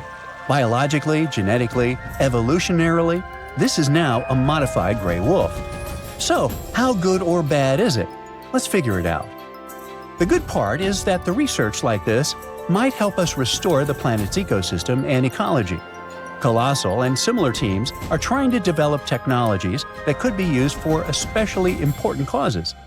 We don't notice it in daily life, but species are quietly, constantly disappearing. Scientists estimate that over 1 million species are at risk right now. When ecosystems lose a species, especially because of humanity's actions, it's like pulling out a block of a Jenga tower. Too many missing blocks, and the whole thing wobbles. But Colossal believes that if we can't bring the exact block back, we can create one that fits closely enough to stabilize the structure. For example, they've also worked on cloning red wolf-coyote hybrids. This might help repopulate U.S. ecosystems where red wolves once thrived. All the tools these scientists invented might even help with currently endangered species. Another genuinely mind-blowing part is that scientists working with Colossal found real, usable DNA from dire wolves. That alone is a massive achievement. We do have dire wolf fossils, tons of them from the La Brea tar pits. Hey, don't stick your toe in there. But those fossils are soaked in tar. Because of that, their DNA is usually ruined. But the team managed to find some dire wolf bones that are over 12,000 years old. These specimens gave researchers enough material to begin building a dire wolf genome. Not a full one, but a basic blueprint.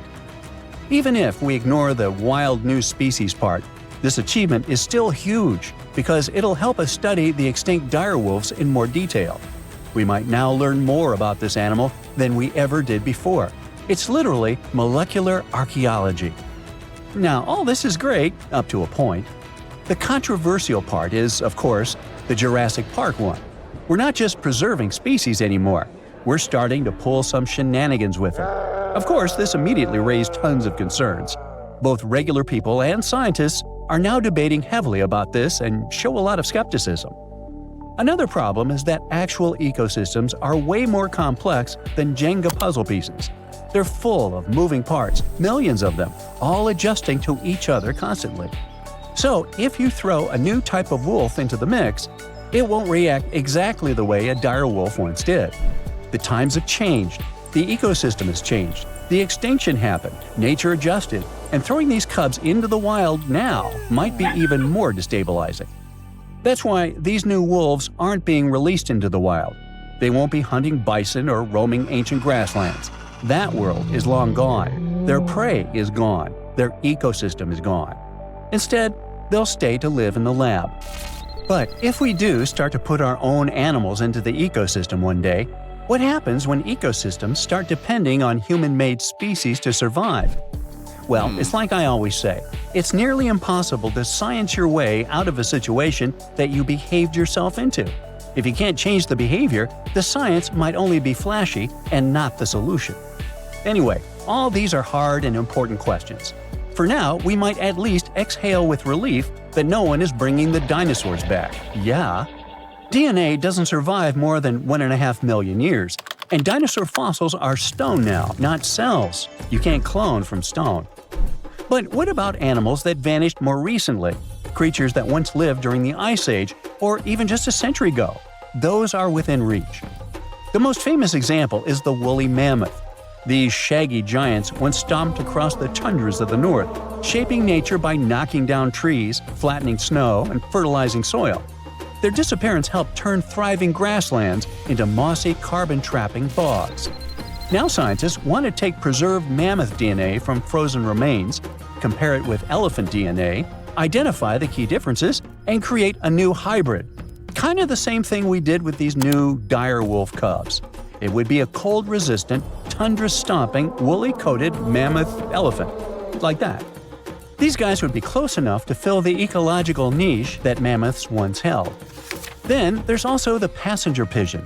Once the most abundant bird in North America, flocks so massive they could block out the sun, but we hunted them to extinction by the early 1900s. The last one, named Martha, passed away in a zoo in 1914. But we have her DNA preserved in museum samples. And today, using AI and genomics, scientists are working to recreate a living bird that behaves like a passenger pigeon. These birds could help regenerate forests, spread seeds, and restore a part of the lost sky. And finally, the Tasmanian tiger, a striped wolf-like marsupial that once roamed Australia. It was hunted to extinction in the 20th century. But its DNA is abundant. Museums collected pelts, fossils, and even preserved pups. This one was a keystone species, a stabilizer, a hunter that helped keep ecosystems in check. So they want to restore this one as well. The idea is to bring back extinct species using artificial intelligence, genetic sequencing, and the rapidly growing toolbox of biotech. But all this has to be done very carefully. Otherwise, the species could destabilize the environment instead of helping it. Now, on the good side, even if we never bring a mammoth back, this research is already saving lives. For example, the northern white rhino. There are only 5 left, and only 1 male among them. Extinction is practically written into their future. But using preserved cells and cloning techniques, scientists are working on rebuilding the population. In any case, it looks like we're entering a new era of biology, and this discovery is going to start a conversation that will be going on for decades.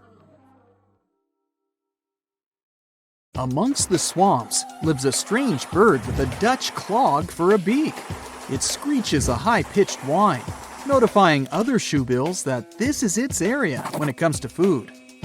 Its eerie calls add to the surrounding roars of dinosaurs in the distance. It's not hunting dinosaurs though, of course, but snakes, fish, lizards, and frogs amongst the reeds. This bird continued to survive even as the dinosaurs left this world. Fossil records of the shoebill date back to 65 million years ago, and today it continues to hunt in a similar environment. Although once widespread, today its restricted habitat is within several countries in Africa. The shoebill stands up to 60 inches tall, and its broad wings are built for soaring across the plains. But the main feature of the shoebill is, of course, its beak. Ancient in appearance, it's gone unchanged for ages. Its huge bulging bill measures up to 9 inches, which makes it the 3rd largest among all living birds. The upper mandible of the beak ends with a sharp nail, perfect for its prey. It lets the bird take them out with an instant peck. With a wide range of food at its disposal, it's known as one of the most terrifying birds. Its hunting behavior is still as effective as it was millions of years ago, which has made its survival possible. It feeds mainly on aquatic animals, fish, frogs, lizards, and even small crocodiles. So there's always been plenty of options at its own all-you-can-eat buffet. Surprisingly, their relationship with humans is a pretty chill one. That's why they're so popular among birdwatchers. This cool guy is just standing idle, staring down the lens, as if to say, "I've seen a lot worse than you." Lurking under the water in many countries around the world, another opportunistic hunter lays low beneath the shallows. Meet the saltwater crocodile. With an appearance that just straight up tells you it's ancient. It's been around for over 240 million years. Once appearing a lot larger, they've always had a reputation of taking down whatever came too close, even dinosaurs. They survived many catastrophic events and have continued to adapt to each of them. As they continue to evolve, they've become the ultimate survivalists as we know them today. Still, They sit within their territory, waiting for anything to enter, even humans. They grow up to 20 feet and have a powerful bite that's stronger than any other animal. 30 times stronger than your bite. Just saying. Anything that ends up in its toothy cage can't escape. With scales and armor plates protecting it, there isn't an animal on Earth that hunts it, making the crocodile the ultimate apex predator. As per its name, it's also adapted to salt water, providing it with useful salt glands, something its alligator cousins don't have. And that's how they're able to swim enormous lengths out to sea. Their routes follow ocean currents, and they aren't afraid of bypassing the shark-infested waters. Not even the great white would mess with this one. The distances they've traveled measure up to 390 miles, and they're capable of reaching speeds up to 18 miles per hour. Just another reason not to swim in the sea, right? The next creature on our list has been around for up to 145 million years. These pesky little things have been feeding off warm-bodied animals. Can you guess what I'm talking about? Lice. Those guys originated in the Cretaceous period, between 145.5 and 65.5 million years ago, when they used to feed on dinosaurs once upon a time. And then, they have continued to remain a constant annoyance to most species. Currently, there are 5,000 different species of lice, each one having a taste for a different animal. They feed on all birds and mammals, except for pangolins and bats. Lucky them. They are an obligate parasite, which means they cannot live unless they live off another life form. Living their entire lives to reproduce on their hosts, lice will change their color to match the fur or feather of their new homeland. But how do you get lice as a human? Well, it's purely by luck or bad luck. They usually choose to leave when their original host has passed on. They seek a free flight from a nearby fly, grabbing onto its legs and hitching a ride to the new homeland. Within 4 small islands in Indonesia lives a powerful beast, a reminder of the megafauna period. Meet the Komodo dragon. Reaching a length up to 10 feet, it's a master ambusher. Its hunting method involves tracking down prey, then injecting venom into it. As the prey escapes, it will track it down as it slowly tires, and then feeds on it. And that's how it's managed to survive for millions of years. But it has strangely disappeared from other parts of the world. These islands weren't always its home, and it's only been here for the past 4 million years. Originally, the dragon's ancestors came from Asia, but migrated south to Australia 40 million years ago. And with a great range and variety of food, that's where they grew to their massive size. Then, some 25 million years later, a collision with continental land masses occurred between Australia and Southeast Asia. Taking the opportunity, they spread even further, as far as East Timor. As the islands became separated, the Komodo dragons continued to flourish in their new lands. Without any competition, they could maintain their normal hunting methods. Unfortunately, in Australia, they all eventually disappeared due to competition from humans. Another ancient species is really intriguing, not only because of its appearance. Let me introduce it to you, the coelacanths. Scientists found the only evidence of their existence in their fossils. It made us believe they disappeared 410 million years ago. So, you could imagine the surprise when they were discovered in 1938, idly swimming along the east coast of South Africa. It's truly a fossil that's come back to life. It gave us a great opportunity to not only further understand this species, but to answer many questions about some of its relatives. Growing up to 6.5 feet, they have a lifespan of up to 100 years. But what's strange is, they have 8 fins. They're the oldest known living member of the lobe-finned fish. They are so ancient that they're more related to amphibians, reptiles, birds, and even mammals than to the ray-finned fish we know.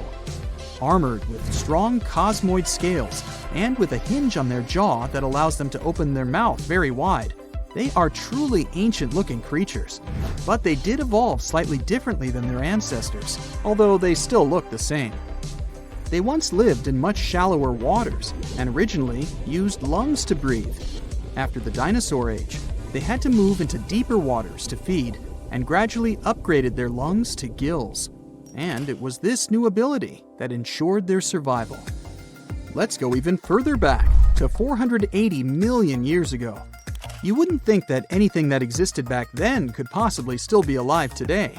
But the horseshoe crab is not only still on this planet, it's almost identical to its ancestors.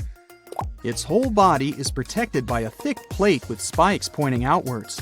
It has 10 eyes scattered around its body. 2 are used for finding mates, and the remaining 8 act as light receptors. There is also a long tail. Although it looks menacing, its only use is to simply help flip itself back the right way up if it gets knocked over. Its design is so effective that whatever constant changes the planet has provided, it survived. Although they look like they could be related to a lobster, they're actually closer to spiders and scorpions than crabs or crustaceans. With a healthy diet of clams, crustaceans, and worms, they find enough to eat along the coasts of the Atlantic, Pacific, and Indian Oceans. They also feed on algae, so it makes sense why they manage to survive many food shortages caused by world events. With all the traits of the horseshoe crab, who knows, it might even outlive humans. Well, here's to the next 480 million years. In 1952, an Air Force plane called C-124 Globemaster II crashed into a big mountain while flying from Washington to Alaska. Sadly, everyone on board, 52 people in total, didn't make it. The bad weather at the time made it hard to find the crash site, and even later, any attempts to locate it failed. But in 2012, a helicopter crew doing a training mission spotted the pieces of the crashed plane on a glacier called Colony Glacier in Alaska. They started looking for more pieces and confirmed it was indeed the missing plane. Since then, every summer for about a decade, different military groups have been helping in an operation called Colony Glacier. They've managed to identify 40 out of the 52 people whose lives were lost in the crash. The soldiers taking part in this mission take their promise seriously to never leave a fallen comrade behind. They believe it's their duty to bring back those who didn't make it. Another discovery comes from the Alps.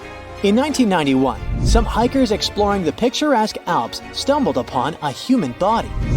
It was half frozen in ice at the top of a mountain pass between Italy and Austria. At first, the local police thought it might be a mountaineering accident. But in a few weeks, archaeologists started claiming that this guy might have lived more than 5,000 years ago. They eventually gave the frozen fellow the nickname Ötzi. He was named after the nearby Ötztal Valley. He's become quite famous as the oldest ice mummy on record. Ötzi's frozen state might not be as unique as we thought, and that's where things get really cool. Archaeologists have another theory. See, at first, everyone was convinced that Ötzi marked the start of a cooler period because he had been frozen in the ice without any interruptions since he had lost his life.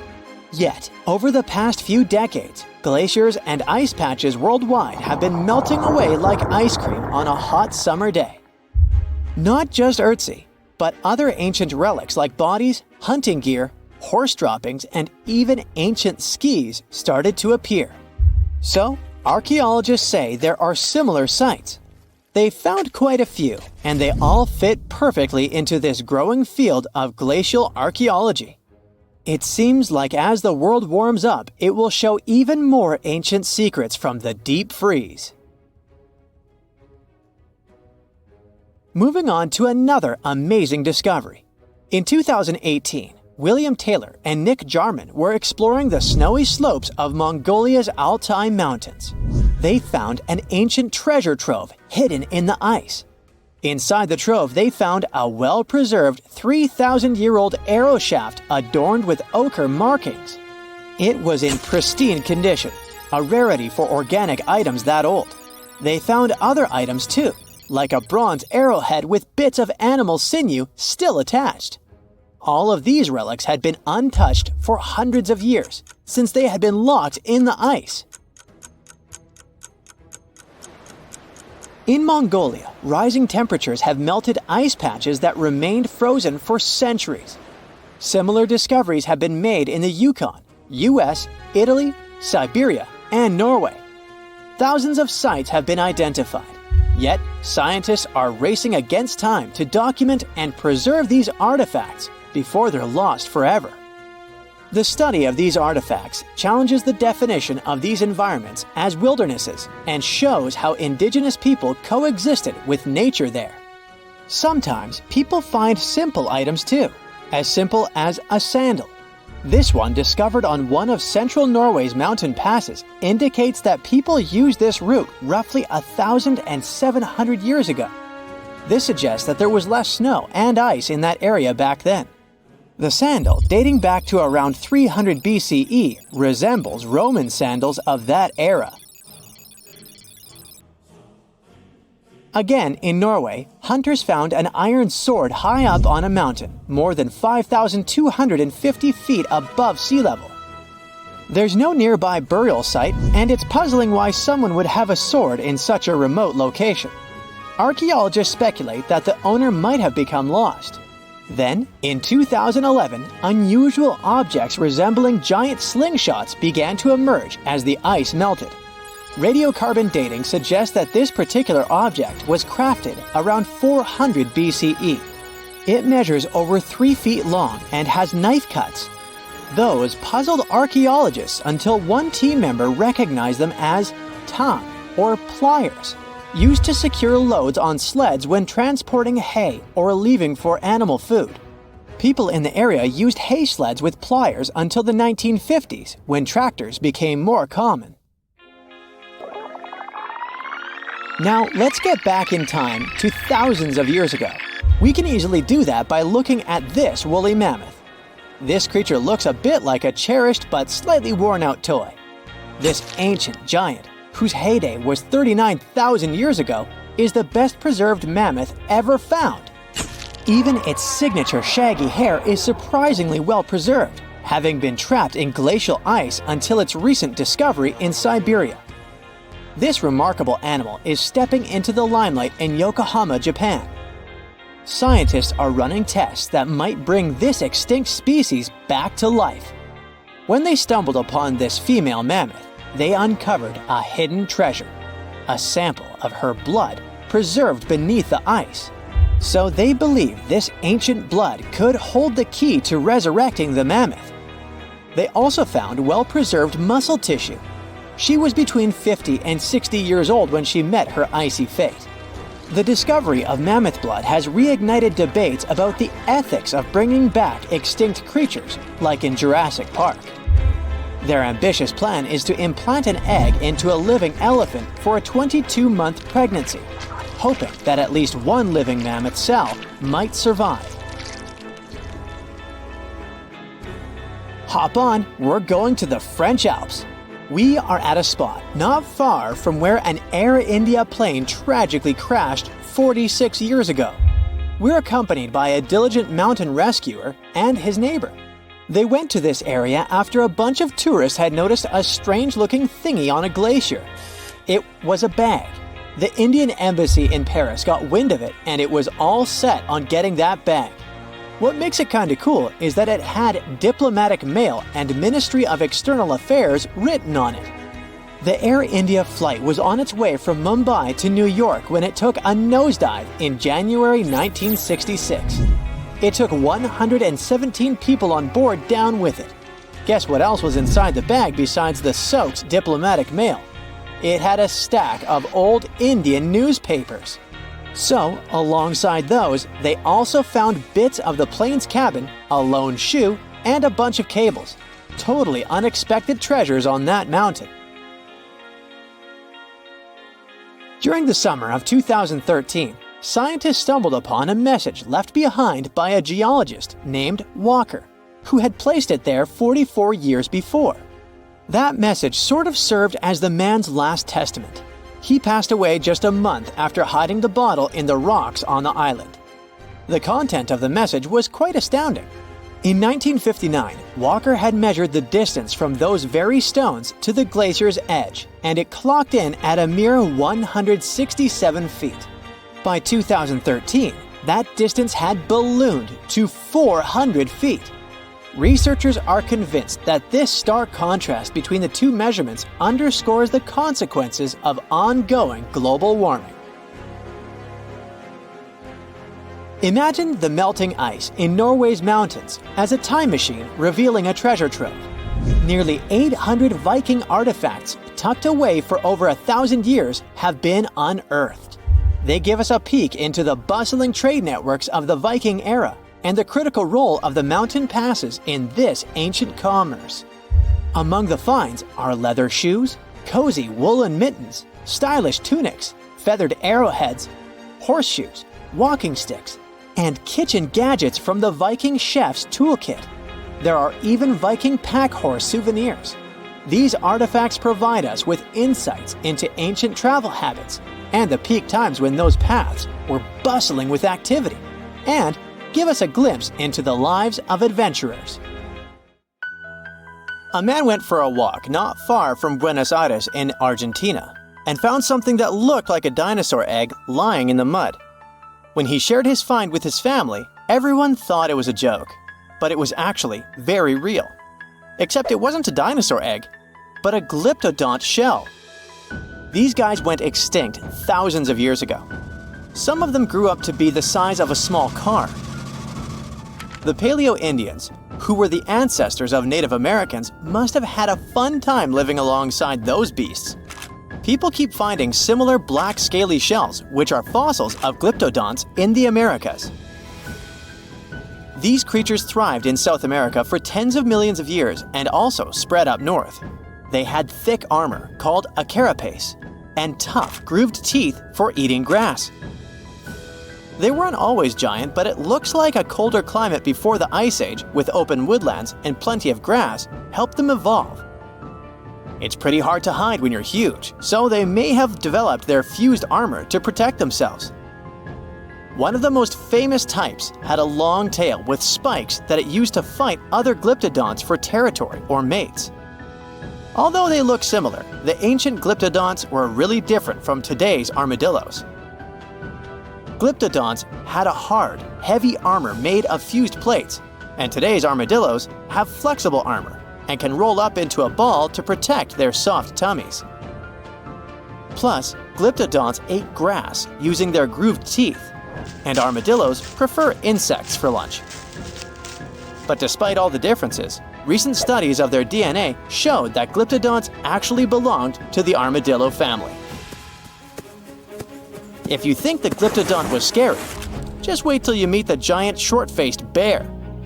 This bad guy grew to almost twice the height of Michael Jordan when it stood on its hind legs. It also weighed over 1,500 pounds, and it was able to run at the speed of over 40 miles per hour. This bear preferred meat to all other foods. Even its skull and teeth were designed for slicing through meat, and it had forward-facing eyes that gave it sharp vision. Its strong jaws and large muscles helped it crush bones to get to the nutritious marrow inside.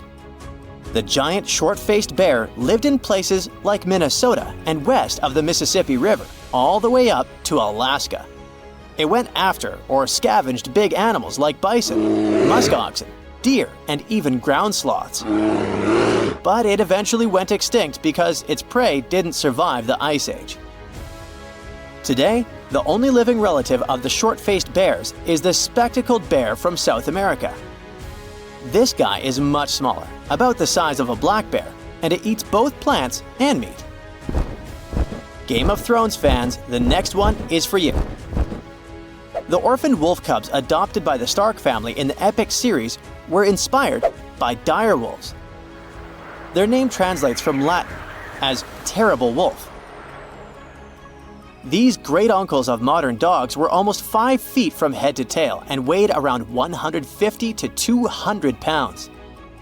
The oldest record of the dire wolf is from 250,000 years ago. They adapted well to different conditions and lived pretty much all over North America, from as far north as Alaska to down into southern Mexico, They went extinct around 10,000 years ago, soon after the last ice age. They most likely just lost their source of food. The closest we have to dire wolves now is the gray wolf, but don't get too upset. Scientists think they could be able to bring the dire wolf back to life. They can combine intact straps of their DNA recovered from the museum specimens and the genome of modern dogs. One animal you definitely wouldn't want to be on the de-extinction program is the saber-toothed cat. This bad guy lived in prehistoric North America and parts of South America. And nope, it's not related to modern tigers or other cats. It just went extinct. It had the title of the most fearsome Ice Age predator for a long time, until scientists found out at least one species of it was more like a kitty cat. Smilodon, by the way, Diego from Ice Age was one of those. Could only chomp down with 1/3 of the force of modern lions, but it could open its mouth at a 120 degrees angle, and it could wrestle even large prey to the ground with its powerful body, with disproportionately thick front legs and strong neck. The kitty was probably just too afraid to use its long and narrow teeth that could break easily. And one more detail. It had to have lips that could stretch well for the jaws to open wide, so it most likely drooled like a St. Bernard. Well, at least their teeth grew twice as fast as those of modern lions, and fully formed by the age of 3. The giant beavers, called castoroids, must have grown at the same rate, or so to get as big as a couch. They were about 8 feet long and weighed 200 pounds, which is as heavy as a large refrigerator. They had huge 6-inch long front teeth for gnawing, a narrow tail, and long, shaggy fur. This giant creature lived alongside mammoths and saber-toothed tigers in the woodlands of North America. Like today's beavers, the giant beaver probably spent a lot of time in the water since it was too heavy to move quickly on land.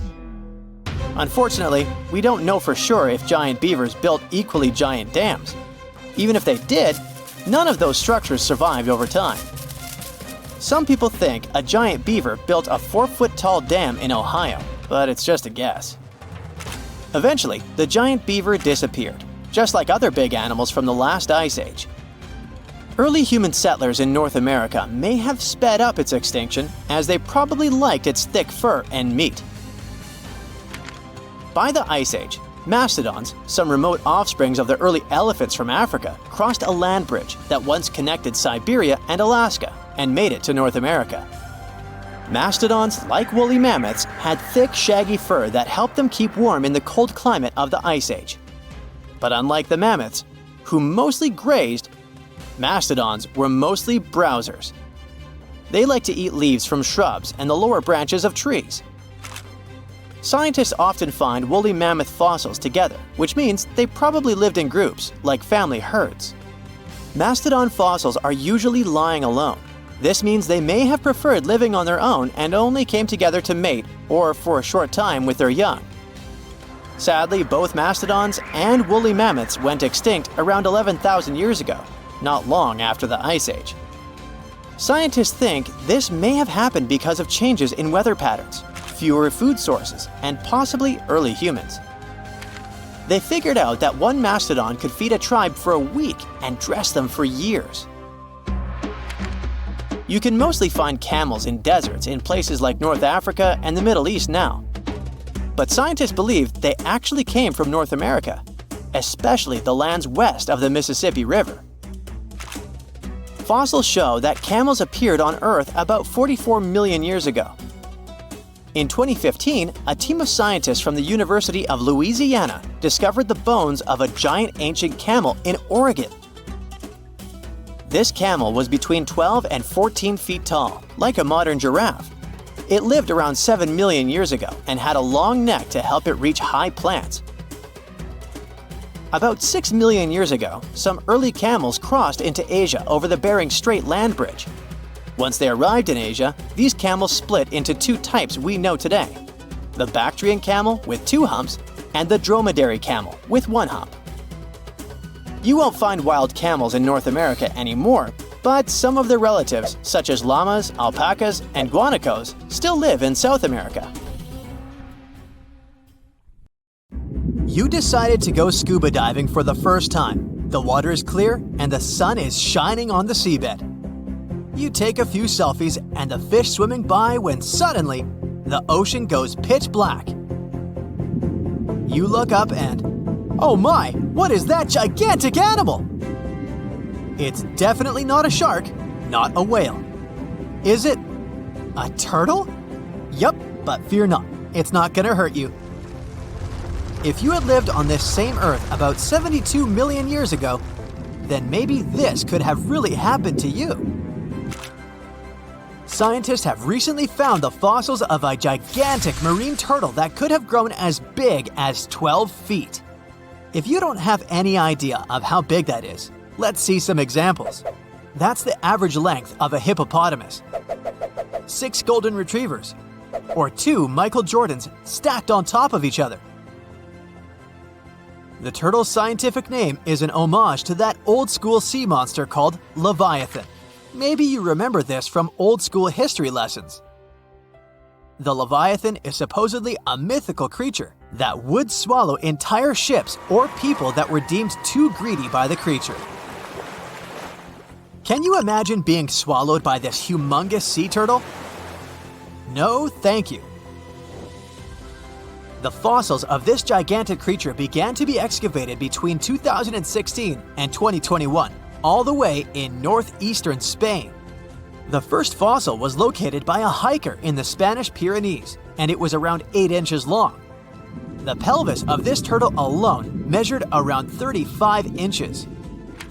It would definitely be one of the biggest turtles today if it hadn't gone extinct. FYI, the largest living sea turtles today can reach up to 6 feet in length, which is already pretty big. Now, how about a gigantic prehistoric scorpion? I bet most people here are not huge fans of these creatures, especially since they're poisonous, which is why the thought of a 9-foot-long aquatic scorpion might be the stuff of nightmares. Let's just say that if they hadn't gone extinct some 400 million years ago, lakes and rivers would be much more dangerous places for humans today.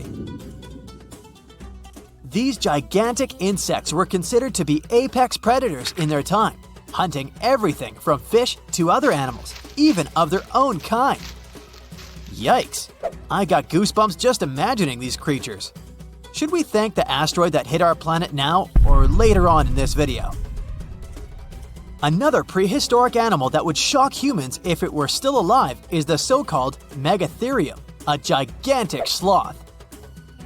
This huge sloth is believed to have grown up to 20 feet long, and its weight could be up to 8,000 pounds.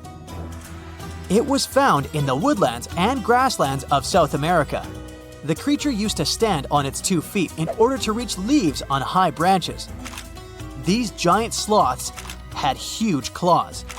They helped them climb trees. I gotta say, I feel uncomfortable imagining these elephant-sized sloths climbing trees.